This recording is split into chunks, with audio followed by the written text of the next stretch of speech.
அனைவருக்கும் வணக்கம். 2026 சட்டமன்ற தேர்தலுங்க. நாம் தமிழ் கட்சி தோத்துருச்சு. அண்ணன் சீமான் தோத்துட்டாரு.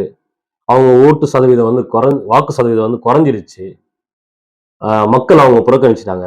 இது ஒன்றும் புதுசாங்க மக்கள் புறக்கணிக்கிறது. மக்கள் வந்து 2000 ஆண்டுகளா புறக்கணிச்சுதான் இருக்காங்க. மக்கள் பல்லாயிரம் ஆண்டுகளுக்கு முன்னாடி இந்த செயலெல்லாம் செஞ்சிருக்காங்க. பாருங்க, மக்கள் வந்து தனக்கான மீட்பர் ஒரு ராஜ குடும்பத்துல இருந்து ஒரு ராஜாவா தான் வருவாரு அப்படின்ட்டு இஸ்ரேல் மக்கள் வந்து நினைச்சுட்டு இருந்தாங்க. ஆனா இயேசு கிறிஸ்து மாட்டுக்குடியில ஒரு தச்சரோட மகனா பிறந்து ஒரு புரட்சியை உண்டு பண்ணும் போது அவங்களால ஏத்துக்க முடியல. அவர் சிலுவையில அறைஞ்சாங்க. அவர் இறந்துட்டு அப்புறம் தான் அவரோட அருமை பெருமையை அவங்களுக்கு தெரிஞ்சது. அப்புறம் தான் அவர் கடவுளாவே போற்றி மதிக்கிறாங்க. 2000 ஆண்டுகளா இந்த மக்களோட மனநிலையே இதாங்க.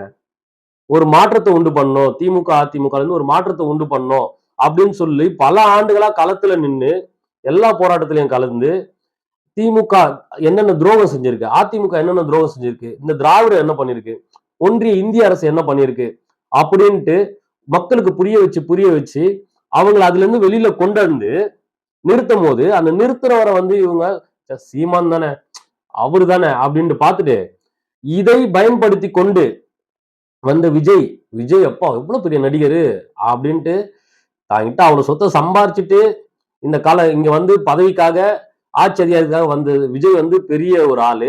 ஆனா தான் கையில ஒண்ணுமே இல்லாத போது இந்த ஈழத்துல இவ்வளவு பெரிய படுகொலைக்கு அப்புறம் வந்து இந்த மண்ணில் ஒரு புரட்சியை உண்டு பண்ணணும்னு நினைச்ச சீமான் அண்ணன் வந்து இவங்களுக்கு சாதாரணமா போயிட்டாங்க. இது சீமான் அண்ணன் எல்லாம் தப்பு இல்லைங்க. நாம் தமிழ் கட்சி கொள்கை, கோட்பாடு, தத்துவம் எதுவுமேலும் தப்பு இல்லை. முழுக்க முழுக்க மக்கள் மீதுதான் தவறு.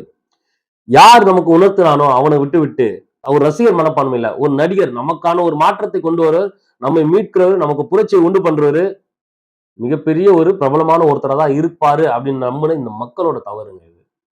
விரைவில் இந்த கோமாளியோட ஆட்சியில மிகப்பெரிய கொடுங்கொன்மை இந்த மக்கள் சந்திப்பாங்க. அந்த நேரத்திலையும் அண்ணன் சீமான் வந்து நிப்பாரு, நாம் தமிழ் கட்சி வந்து நிற்கும். உங்களுக்காக போராட்ட காலத்துல உங்களை அன்பு செய்து கொண்டு, உங்களை நேசித்துக் கொண்டு, உங்களை பாதுகாத்துக் கொண்டு, உங்கள் உரிமைக்காக நாங்க நிற்போம்.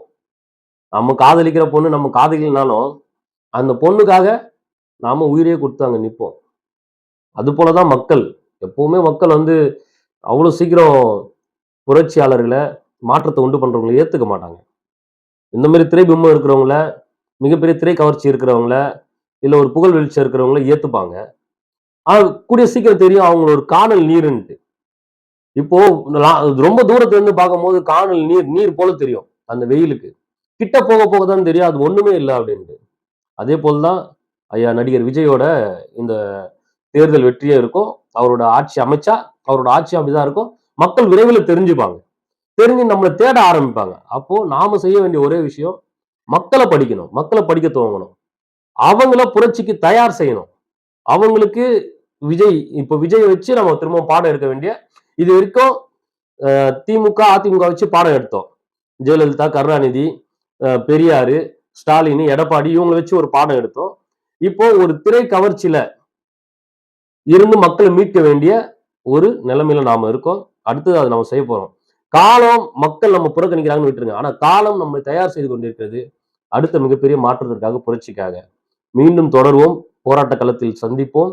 தொடர்ந்து மக்கள் சேவையில், மக்கள் பணியில் நாம் தொடர்ந்து பயணிப்போம். விரைவில் மிகப்பெரிய மாற்றத்தை கொடுக்க இருக்கின்றோம். நன்றி, வணக்கம். நாம் தமிழர்.